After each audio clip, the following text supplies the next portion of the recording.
ท่านทั้งหลายมีสติไว้กำกับกายมีสติกำกับจิตสติเป็นผู้รักษาชีวิตของเราสติเป็นผู้ส่งเสริมให้ชีวิตของเรา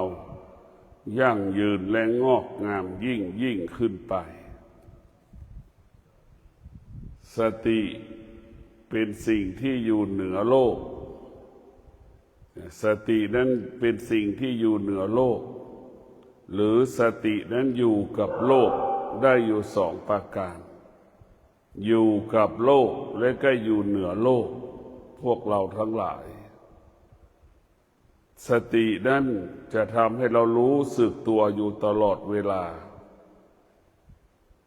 บุคคลใดก็แล้วแต่ถ้ารู้สึกตัวแล้วเป็นบุคคลผู้นั้นก็ยังเป็นจิตของผู้รู้ถ้าเราไม่รู้สึกตัวนั่นแหละเราเป็นผู้ไม่รู้เราต้องมีรู้สึกตัวอยู่ตลอดเวลาเรานั่งก็รู้ว่าเรานั่งนั่นรู้สึกตัวเราจะลุกขึ้นเราก็รู้สึกตัวว่าเราจะลุกยืนเราจะเดินเราก็รู้ว่าเราจะเดินนั่นแหละสติรู้อาการของกายเมื่อสติมารู้เรื่องอาการของกายเนี่ยพวกเราทั้งหลายมันก็จะจิตมันก็อยู่ในกายจิตก็อยู่กับกายเมื่อจิตอยู่กับกายจิตก็สงบเมื่อจิตสงบจิตก็เกิดปัญญาเมื่อจิตเกิดปัญญามันจึงไม่มีเหตุผลจึงไม่สงสัยสิ่งที่รู้สึกสิ่งที่กระทบผ่านทางอายตนะจิตที่มีปัญญาจึงอยู่เหนือสิ่งที่เรารู้ตัวปัญญานั้นจะอยู่เหนือโลกตัวปัญญานั้นอยู่กับโลกได้สองอย่างอยู่กับโลกและก็ให้อยู่เหนือโลกธรรมะของพระพุทธเจ้าอยู่ตัวปัญญาอยู่กับโลกใบนี้ก็ได้โลกิยะเนี่ยเรียกว่าอยู่กับโลกิยะก็ได้แต่เราไม่เป็นไปตามโลกโลกิยะเราจะอยู่เหนือโลกโลกิยะปัญญาจะอยู่เหนือโลกิยะทั้งหลายปัญญานั้นเป็นของบริสุทธิ์มันไม่เปื้อนเปื้อนปัญญาก็เหมือนอัญมณีชั้นหนึ่งที่มาถูกเจรไนเรียบร้อยมันเป็นบริสุทธิ์มันมีพลังและมันมีอานุภาพพวกเราต้องเกิดมาแล้วต้องให้มีปัญญาปัญญาก็ดีสมาธิก็ดีมันเป็นเรื่องยิ่งใหญ่กว่า AI เป็นหมื่นเท่าในพวกเราทั้งหลาย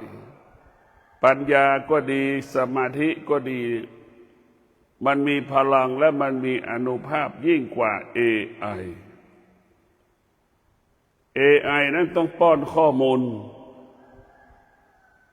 ต้องอาศัยไฟฟ้าพวกเราทั้งหลายแต่ถ้าปัญญากับปัญญาก็ดีสติก็ดีสมาธิก็ดีเนี่ยมันเกิดขึ้นในบุคคลใดเนี่ยบุคคลพวกนั้นก็จะรู้อะไรก็รู้ว่าบุคคลที่เดินมาหาเราก็รู้ตาเห็นรูปตาก็จะอ่านตานั่นก็จะแปลค่าบุคลิกบุคคลผู้นั้นจะเป็นสภาพไหนมันก็จะรู้ของมันพวกเราทั้งหลายปัญญาก็ดีสมาธิก็ดีสติก็ดีเนี่ยเมื่อมันสัมผัสกับเสียงบุคคลที่เราพูดคุยมันก็จะอ่านค่าแปลค่าให้เราดักคอมันได้เรียกว่าดักคอมันได้นั่นแหละ เราจะดักคอเขาได้หมดรู้เท่าทันเขาสติสมาธิปัญญาเนี่ยจะให้เรารู้เท่าทันพฤติกรรมของคนและสติสมาธิปัญญาเนี่ยมันรวมกันแล้วมันมีพลังมันยิ่งกว่า AI เป็นหมื่นเท่าแต่พวกเราทั้งหลายมันอ่านใจคนได้คนนั้นปกปิดบังอะไรมันก็อ่านได้อ่านใจคนนั้นได้ในพวกเราทั้งหลายบุคคลที่มีสติสมาธิและปัญญานั่นแหละ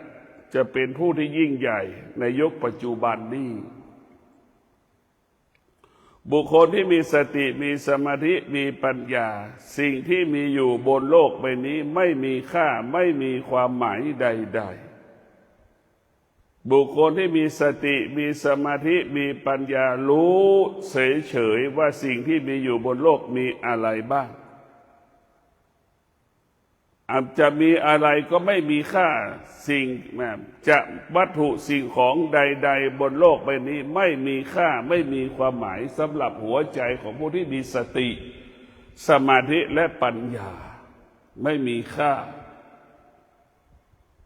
ไม่มีค่าสำหรับสติกับหัวใจที่มีสติสมาธิและปัญญาเพราะนั้นสติสมาธิกับสติสมาธิปัญญานั้นจะอยู่กับความสงบเรียกว่าความสงบเป็นบ้านของสติสมาธิและปัญญาแล้วความสงบเปรียบเสมือนอาหารของผู้ที่มีสติสมาธิและมีปัญญาเป็นอาหารอีกสติสมาธิพวกเราทั้งหลายความสงบเปรียบความสงบก็เปรียบเสมือนเสื้อผ้าและอาภรณ์เครื่องนุ่งห่มของผู้ที่มีสติสมาธิและปัญญาอีกในพวกเราทั้งหลายสติความสงบเปรียบเสมือนพาหนะของผู้ที่มีสติสมาธิและปัญญาคือพวกเราทั้งหลายพิจารณาว่าสิ่งที่มีอยู่บนโลกใบนี้เนี่ยวัตถุสิ่งของใดๆก็แล้วแต่ไม่มีค่าไม่มีความหมายสำหรับบุคคลที่มีสติมีสมาธิมีปัญญาสติสมาธิปัญญานั้นอยู่สิ่งที่มีค่าก็คือความสงบความสงบเป็นสิ่งที่มีค่าและสติสมาธิปัญญาก็พยายามแสวงหาความสงบให้มันสุดๆของความสงบยอดของความสงบความสงบก็คือตัวปัญญานั่นแหละความสงบก็คือตัวสติความสงบก็คือสมาธิมันเหมือนผลไม้ที่มันสุกตามฤดูกาลแล้วก็สุกตามกาลเวลานั่นแหละพวกเราทั้งหลายนั่นแหละคือปัญญาจะเป็นเช่นนั้นสติสมาธิปัญญาเหมือนผลไม้ที่มันสุกตามฤดูกาลและตามเวลาของ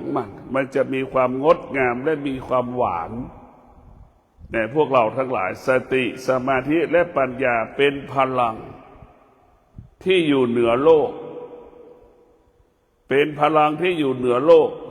เป็นพลังของนอกโลกก็ว่าได้โลกก็คือโลกียะเหนือก็คือเหนือโลกียะก็คือโลกุตระพวกเราโลกุตระเป็นโลกของมนุษย์ที่มันวุ่นวายมีสุขมีทุกข์สารพัดปัญหาคือโลกียะแต่ถ้าไปสู่โลกุตระแล้วโลกเหล่านี้จะโลกแห่งความสงบสุขเรียกว่าโลกใบนี้ไม่มีการเปลี่ยนแปลงโลกุตระไม่มีการเปลี่ยนแปลงคงสภาพเดิมเป็นอมตะส่วนโลกของโลกียะเปลี่ยนแปลงและแปรสภาพไปตามกาลเวลาเพราะโลกียะไม่เป็นตัวของตัวเองมันต้องอาศัยสิ่งอื่นๆประกอบไม่ว่าสิ่งแวดล้อมอาศัยสิ่งแวดล้อมมาเป็นตัวประกอบถึงทำให้โลกียะนั้นจะทำให้ประสบปัญหาดังเช่นโควิด -19 แพร่กระจายไปทั่วโลกเนี่ย โลกียะจึงทำสะเทือนหวั่นไหวหมดเนี่ยพวกเรานี่แหละว่ามันเปลี่ยนแปลงแล้วมันแปลสภาพตลอดโลกียะไม่มีอะไรแน่นอน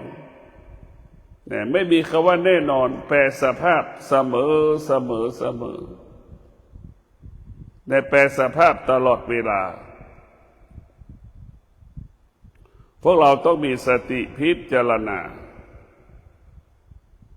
แปลสภาพตลอดเวลา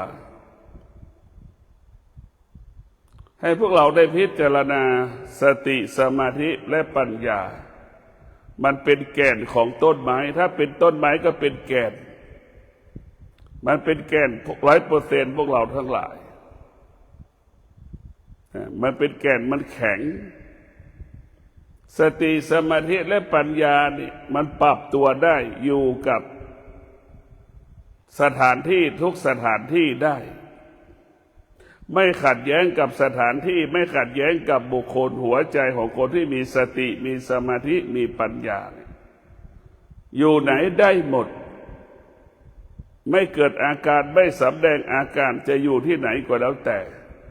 นอนที่ไหนก็ได้หมดไม่ออกอาการไม่สำแดงอาการจะกินอะไรก็กินได้หมดไม่ออกอาการไม่สำแดงอาการพวกเราทั้งหลายไม่ออกอาการไม่สำแดงอาการในอริยบททั้งสี่ไม่ว่าจะนั่งจะนอนจะยืนจะเดินก็ไม่ออกอาการมันคือว่าเป็นปกติของมันเพราะฉะนั้นผู้หัวใจของคนที่มีสติสมาธิมีปัญญาเนี่ยจะเป็นหัวใจที่เข้าใจเข้าถึงความจริงของโลกใบนี้ได้อย่างละเอียดเรียกว่าเข้าถึงความจริงของโลกอย่างละเอียดและลึกซึ้งเพราะฉะนั้นหัวใจที่มีสติมีสมาธิมีปัญญาเป็นหัวใจที่บริสุทธิ์เป็นหัวใจที่มั่นคงเป็นหัวใจที่แข็งแกร่งเป็นหัวใจที่แรงมากมีแต่ความสงบเป็นหลัก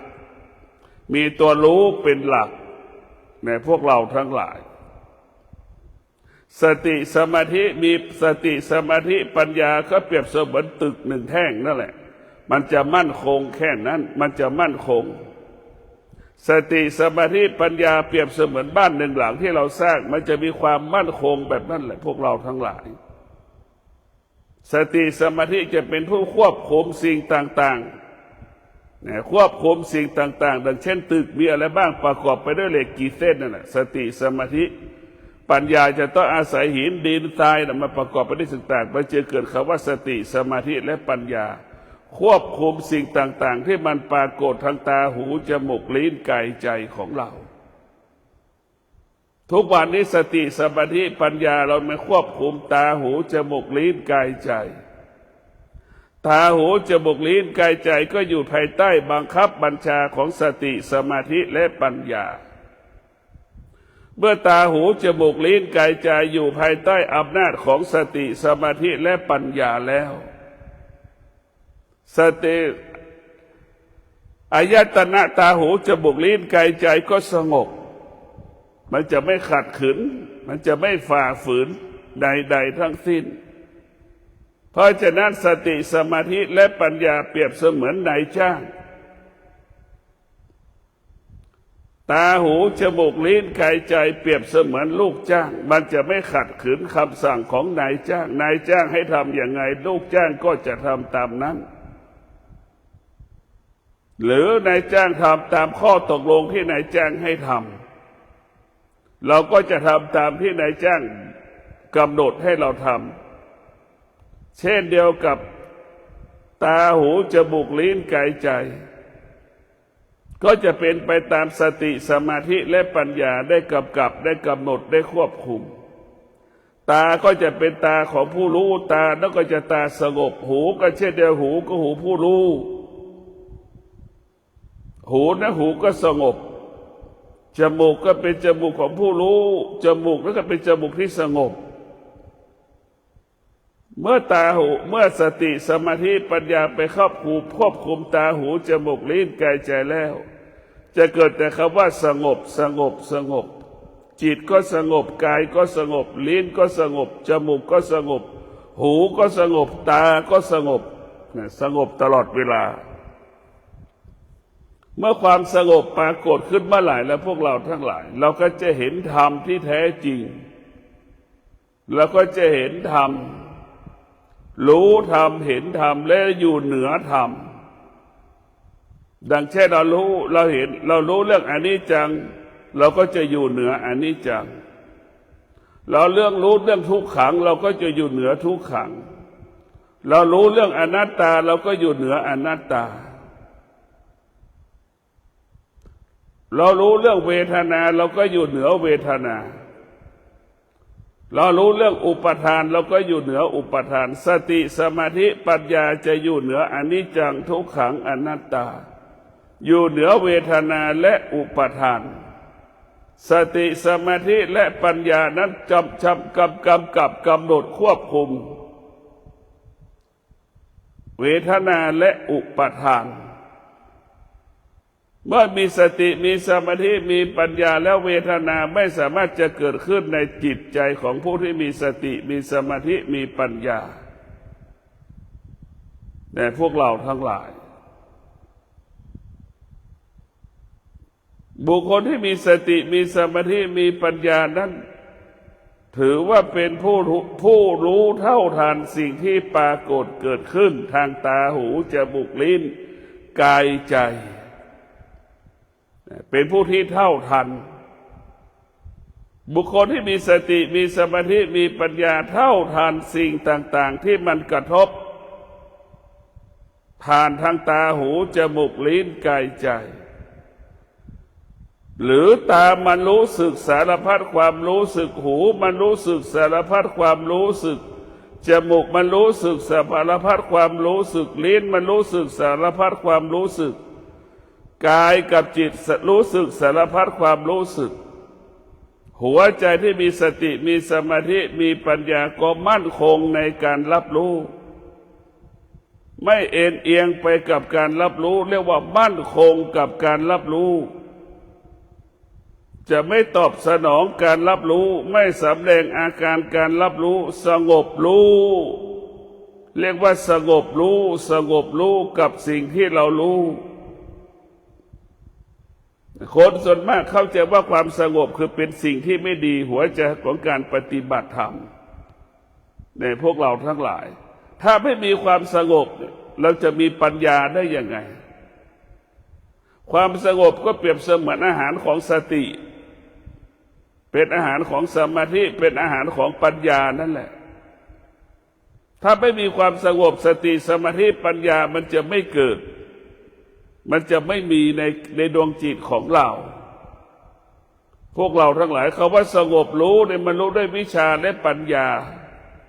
มันจึงทำให้เรารู้ความจริงเห็นความจริงรู้ความจริงละความจริงรู้ธรรมละธรรมรู้ธรรมอยู่เหนือธรรมรู้ความจริงอยู่เหนือความจริงอีกนะสติสมาธิและปัญญาเนี่ยมันมีพลังและมันมีอานุภาพในพวกเราทั้งหลายสติสมาธิปัญญามันมีพลังและมันมีอานุภาพกำจัดอารมณ์ความรู้สึกมันควบคุมตาหูจมูกลิ้นกายใจไม่ให้เกิดความรู้สึกถึงแม้จะเกิดความรู้สึกจะหยุดความรู้สึกที่มันผ่านตาหูจมูกลิ้นกายใจได้แต่พวกเราทั้งอารมณ์ทั้งหลายความคิดทั้งหลายเนี่ยมันเกิดจากตาหูจมูกลิ้นกายใจมันเกิดจากตาหูจมูกลิ้นกายใจอารมณ์และความคิดความทุกข์และความสุขก็เกิดจากตาหูจมูกลิ้นกายใจอารมณ์ของสุขอารมณ์ของทุกข์ก็เกิดขึ้นที่นี่แหละพวกเราทั้งหลายเมื่อเรามีสติมีสมาธิมีปัญญาแล้วเราก็จะอยู่เหนือสุขที่มันเกิดอยู่เหนือทุกข์ที่มันเกิดสุขทุกข์เราจะไม่ตอบสนองไม่ต้อนรับมันจนถึงที่สุดบุคคลที่มีสติมีสมาธิมีปัญญาไม่มีสุขไม่มีทุกข์จึงรู้ว่าสุขทุกข์มันไม่เที่ยงจึงรู้ว่าสุขทุกข์มันไม่เที่ยงจึงรู้อารมณ์ที่มันปรากฏเกิดขึ้นมันไม่เที่ยงแต่พวกเราทั้งหลาย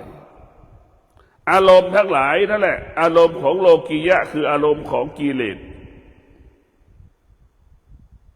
ทั้งหลายที่ก็คือความอยากตัณหาราคะนั่นคือเป็นความอยาก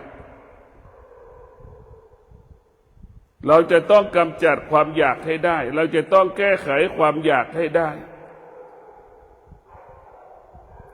ความอยากนั้นมันอาศัยตาหูจมูกลิ้นกายใจแม้กระทั่งคนตาบอดก็ยังมีความอยากแม้กระทั่งคนพิการก็ยังมีความอยากหูหนวกตาบอดเป็นใบ้เนี่ยยังมีก็เหมือนคนปกติทั่วไปมันก็เกิดความอยากอยู่ดีมีความต้องการอยู่ดีของตัณหาราคะเพราะฉะนั้นพวกเราทั้งหลายตัณหาราคะไม่ได้เป็นสมบัติของคนที่เป็นคนที่ปกติไม่ใช่ตัณหาราคะความอยากมันเกิดขึ้นแม้กระทั่งคนตาบอดคนพิการเกิดขึ้นกับหมดเลยพวกเราทั้งหลายตาบอดหูหนวกเป็นใบ้มันเกิดขึ้นหมดทุกอย่างเราจะต้องพิจารณาตลอดเวลาไม่ใช่ว่าคนตาบอดแล้วจะไม่มีความอยากแต่คนตาบอดคนพิการตาบอดหูหนวกเป็นใบ้อย่างนี้ไม่สามารถตอบสนองสิ่งที่เราต้องการได้ทันทีมันมีความอยากอยู่แต่ความอยากไม่สามารถตอบสนองมันได้ตรงกันข้ามคนที่หูดีตาดีนี่มีความอยากแล้วก็จะตอบสนองทันทีเพราะฉะนั้นพวกเราทั้งหลายคนตาบอดจึงรู้เฉยๆมีความอยากก็รู้ว่าความอยากมันเกิดไม่สามารถตอบสนองความอยากไม่สามารถไปหาความอยากนั้นได้พวกเราทั้งหลายต้องพิจารณาส่วนคนที่ตาดีหูดีนั่นแหละพวกเราทั้งหลายมีความอยากมีก็ตอบสนองความอยากทันทีผู้ที่ฝึกจิตก็จะเปรียบเสมือนคนตาบอดคนพิการนั่นแหละคนหูหนวกนั่นแหละรู้แล้วไม่ตอบสนองมันรู้เฉยๆรู้เฉยๆพวกเราทั้งหลายเหมือนคนตาบอดมันก็รู้ว่าเงินเฉยๆแต่ยังไม่เคยเห็นเงินแบงค์10มันยังไม่เคยเห็นเลยมันก็รู้ว่าแบงค์ก็พูดตามคำว่าแบงค์10แบงค์20แบงค์100แต่มันไม่เคยเห็นว่าลักษณะสีแดงเป็นยังไงมันก็ไม่รู้ส่วนมากเรารู้อย่างนั้นแหละคือความคิดพวกเราทั้งหลายบุคคลที่มีสติมีสมาธิมีปัญญาจะเป็นผู้รู้ความจริงรู้ความจริงก็คือรู้ความอยากก่อให้เกิดความทุกข์ความอยากใดๆที่เกิดจากการล่วงละเมิดศีลความอยากนั้นจะเป็นก่อให้เกิดเขาว่าความทุกข์เป็นพิษความสุขก็เป็นพิษความสุขก็เป็นโทษความทุกข์ก็เป็นโทษพวกเราทั้งหลายสุขก็ดีทุกข์ก็ดีเกิดจากการล่วงละเมิดศีลเป็นสิ่งที่ไม่ดีทั้งคู่สุขนั้นมันต้องประกอบไปด้วยศีลสุขนั้นต้องประกอบไปด้วยศีลสุขนั้นจึงจะบริสุทธิ์ความทุกข์ใดๆประกอบไปด้วยศีลความทุกข์นั้นก็บริสุทธิ์แต่พวกเราทั้งหลายสุขก็ดีทุกข์ก็ดีเมื่อประกอบไปด้วยศีลแล้วเป็นความสุขความทุกข์ที่บริสุทธิ์ความสุขความที่บริสุทธิ์ความสุขความทุกข์ใดๆที่เกิดจากการล่วงละเมิดศีลเป็นความสุขที่ไม่บริสุทธิ์สุขนั้นจึงเป็นโทษสุขนั้นจึงเป็นที่ทุกข์และปิ๊กเพิ่มโทษเพิ่มโทษขึ้นอีกทุกข์นั้นก็เพิ่มโทษเพิ่มทุกข์ขึ้นเรื่อยๆไม่มีที่สิ้นสุดพวกเราทั้งหลายหาที่สุดไม่ได้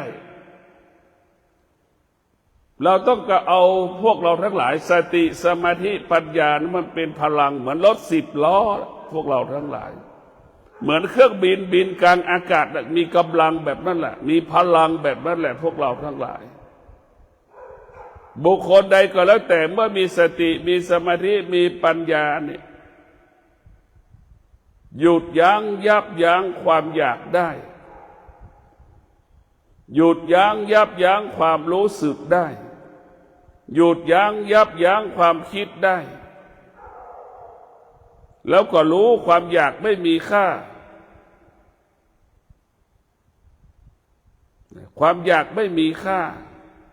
ไม่มีความหมายสำหรับหัวจิตหัวใจที่มีสติมีสมาธิมีปัญญามันเป็นพลังมหาศาลพวกเราทั้งหลาย เราจะทำเราปฏิบัติธรรมก็ง่ายก็สะดวกเมื่อเรามีสติมีสมาธิมีปัญญาเนี่ยมันง่ายมันสะดวกเราไม่มีสติเราขาดสติขาดสมาธิขาดปัญญาทำอะไรก็ยากเหมือนคนไม่รู้คนที่ขาดสติขาดสมาธิปัญญาก็เปรียบเสมือนคนที่ไม่ได้เป็นช่างสติสมาธิปัญญาเปรียบเสมือนช่างบ้านมันรู้หมดนั่นแหละผู้รู้แบบนั้นแหละพวกเราทั้งหลายคนที่ขาดสติคนที่ขาดสมาธิคนที่ขาดปัญญาก็เหมือนคนที่ปลูกบ้านไม่เป็นไม่รู้เรื่องบ้านจะใช้ไม้กี่กีบก็ไม่รู้จะใช้เงินกี่บาทก็ไม่รู้แต่พวกเราทั้งหลาย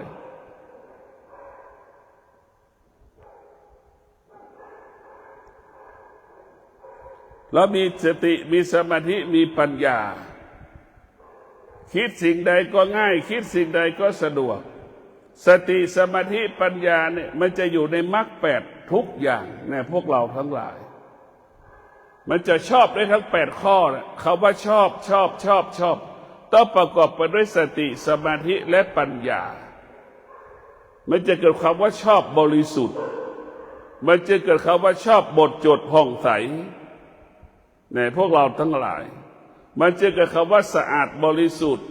เนี่ยชอบทั้งหมดทั้งหลายทั้งปวงมันต้องผ่านคำว่าสติสมาธิและปัญญาจึงคำว่าชอบจึงเกิดขึ้นทั้ง8ข้ออะไรก็แล้วแต่ที่ประกอบไปด้วยศีลประกอบไปด้วยสติสมาธิปัญญาเนี่ยจะเป็นของบริสุทธิ์ทั้งหมดทั้งสิ้นกายก็บริสุทธิ์วัตถุก็บริสุทธิ์ธรรมะก็บริสุทธิ์ถ้าเกิดจากสติสมาธิและปัญญาเนี่ยเป็นของบริสุทธิ์ทั้งสิ้นในพวกเราทั้งหลายอะไรที่บริสุทธิ์เป็นของที่ดีเป็นของที่งามอะไรที่มันเป็นบริสุทธิ์เป็นของที่ไม่ดีเป็นของที่ไม่งามในพวกเราทั้งหลายพวกเราต้องมีสติในการรู้มีสติในการรู้สารพัดรู้สติต้องเป็นตัวหลักให้เรารู้สตินี่สำคัญที่สุดบุคคลที่มีสติมีสมาธิมีปัญญานี่จะละสิ่งที่เป็นอดีตละสิ่งที่เป็นอนาคตแล้วก็อยู่เหนือปัจจุบันละปัจจุบันแล้วก็อยู่เหนือปัจจุบันสติสมาธิปัญญาละปัจจุบันอยู่เหนือปัจจุบันรู้ปัจจุบันแล้วก็ละปัจจุบันแล้วก็อยู่เหนือปัจจุบันเนี่ยพวกเราทั้งหลายรู้ปัจจุบันแล้วก็อยู่เหนือปัจจุบันในสติสมาธิและปัญญาอยู่กับความเป็นจริงที่ร่างกายมันเจ็บมันปวดรู้ว่ามันเจ็บมันปวดแต่ไม่ไปตามเจ็บปวดเราจะไม่เข้าไปสู่กับความเจ็บปวดรู้ว่ามันเจ็บปวดก็นั่งดูมันเฉยๆเหมือนเราเห็นนั่งดูเสือกินงัวนั่นแหละเหมือนเรานั่งดูคนเก็บขยะนั่นแหละเหมือนเรานั่งดูคนช่างแกะสลักนั่นแหละพวกเราทั้งหลายสติสมาธิและปัญญานั้นมันจะเป็นผู้ที่ชาญฉลาดเหมือนบุคคลสร้างยานอวกาศนั่นแหละพวกเราทั้งหลายสติสมาธิปัญญามันมีพลังและมีอานุภาพดังบุคคลที่สร้างยานอวกาศนั่นแหละสร้างเครื่องบินนั่นแหละพวกเราทั้งหลายนั่นแหละคือสติสมาธิมีปัญญาจะเป็นผู้ที่ฉลาดกว่าคนใดๆบนโลกใบนี้มนุษย์ที่ขาดสติขาดสมาธิขาดปัญญานั้นไม่สามารถควบคุมอารมณ์ความรู้สึกได้ตกอยู่ภายใต้อำนาจความรู้สึกของตนเองและบุคคลอื่นๆพวกเราทั้งหลายความรู้สึกเนี่ยมันเปรียบเสมือนเชื้อไวรัสโควิด -19 มันแพร่กระจายในร่างกายของเราทุกวันมันมีความรู้สึกก็มี2 อย่าง ความรู้สึกที่เราดีใจเสียใจพอใจไม่พอใจทั้งสองอย่างมันก็แปรสภาพอีกเนี่ยเรารู้ไม่จริงเราก็ไปยึดติดมันถ้าเรารู้จริงเราจะไม่ยึดติดความรู้สึกความรู้สึกมันเป็นอนิจจังมันเป็นทุกขังมันเป็นอนัตตาเนี่ยความรู้สึกสารพัดความรู้สึกเราควบคุมมันไม่ได้เราจะอะไรที่มันควบคุมไม่ได้เนี่ยสติสมาธิปัญญาจะไม่อยู่นะจะไม่อยู่กับสิ่งนั้นเลยพวกเราทั้งหลายสติสมาธิปัญญานั้นสำคัญนะสำคัญที่สุดจึงอยากให้พวกเราได้มีสติได้เกิดการพัฒนาให้จิตเรามีสติมีสมาธิมีปัญญาสุขไม่มีทุกข์ไม่มีกิเลสตัณหาราคะไม่เกิดกิเลสตัณหาราคะไม่มีค่าไม่มีความหมายสำหรับสติสมาธิและปัญญาในพวกเราทั้งหลายเราต้องพิจารณาว่าสติสมาธิปัญญานั้นมันเป็นสิ่งที่งดงามในพวกเราทั้งหลายเป็นสิ่งที่งดงามมากสติสมาธิปัญญาเป็นสิ่งที่งดงามเราจะเป็นต้องอาศัยสติสมาธิและปัญญานี่แหละเป็นพาหนะของเราเป็นเภสัชของเราเป็นอาภรณ์ของเราเป็นเครื่องนุ่งห่มของเราสติพวกเราทั้งหลายบุคคลที่มีสติบุคคลที่มีสมาธิบุคคลที่มีปัญญาจึงมีพลังจึงมีอานุภาพมีพลังและมีอานุภาพเหนือกว่าบุคคลอื่นๆใดๆบนโลกใบนี้เช่นหลวงปู่มั่นก็เป็นมนุษย์ทำไมหลวงปู่มั่นจึงอยู่เหนือมนุษย์ก็เพราะหลวงปู่มั่นมีสติมีสมาธิมีปัญญาเหนือกว่าบุคคลใดๆสติสมาธิปัญญาจึงทำให้ร่างกายหลวงปู่มั่นนั้นสะอาดหมดจดจึงทำให้ดวงจิตหลวงปู่มั่นนั้นสะอาดหมดจดด้วยสติสมาธิและปัญญาเปรียบเสมือนน้ำยาล้างเหมือนน้ำยาซักผ้าชำระสิ่งสกปรกนั่นแหละในพวกเราทั้งหลายสติสมาธิปัญญาจึงมีพลังและมีอานุภาพชำระจิตใจของเราให้มันสะอาดหมดจดผ่องใสปราศจากกิเลสตัณหาราคะเราจะเห็นว่าหัวใจพ่อแม่ครูบาอาจารย์ของเรานั่นหัวใจพ่อแม่ครูบาอาจารย์อยู่กับตรงนี้หมดเลยพวกเราทั้งหลายอยู่กับสติอยู่กับสมาธิกับปัญญานี้หมดมันจึงทำให้พ่อแม่ครูบาอาจารย์นั้นโดดเด่นสง่างามสง่างามในพวกเราทั้งหลายเรียกว่าสติสมาธิและปัญญาเป็นถ้าเป็นบุญก็เป็นยอดของบุญถ้าเป็นต้นไม้เกิดเป็นยอดของแก่นของต้นไม้ในพวกเราทั้งหลาย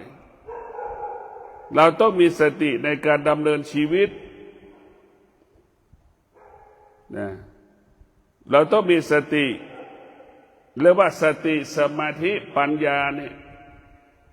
มันจะเป็นผู้รักษากายกับจิตส่งเสริมให้กายกับจิตมีพลังและมีอานุภาพให้กายกับจิตนั้นมีพลังและมีอานุภาพยิ่งขึ้นไป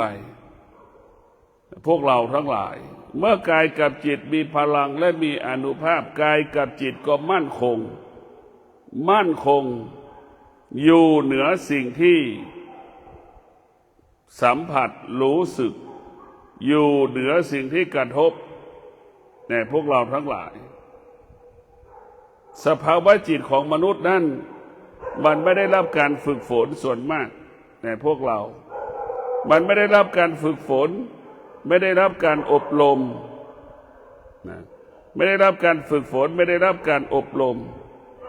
จิตของมนุษย์นั้นจึงเกิดอาการสำแดงอาการสุขตลอดเวลาทุกข์ตลอดเวลาในพวกเราทั้งหลายจึงเกิดอาการพอใจไม่พอใจตลอดเวลาจิตของมนุษย์ไม่ได้ฝึก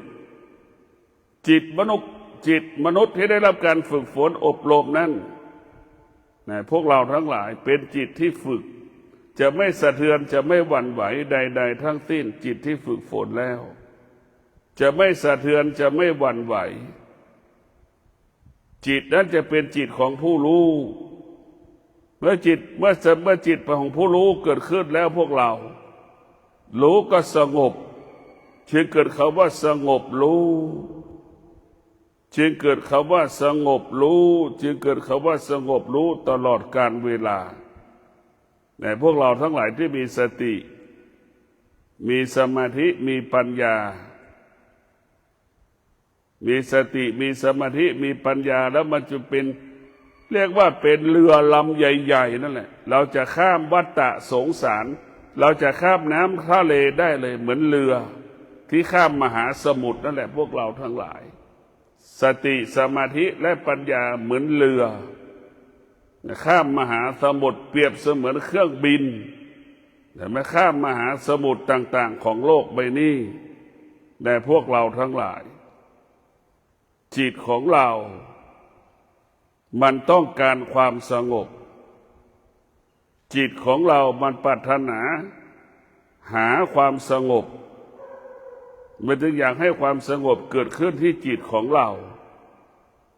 จิตของเรานั้นเป็นจิตที่ปรารถนา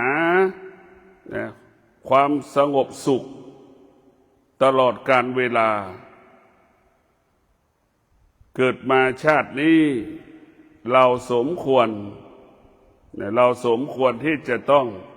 ฝึกฝนจิตอบรมจิตให้จิตของเราเป็นจิตผู้รู้ให้จิตของเรานั้นเป็นจิตที่มั่นคงให้จิตของเรานั้นเป็นจิตที่บริสุทธิ์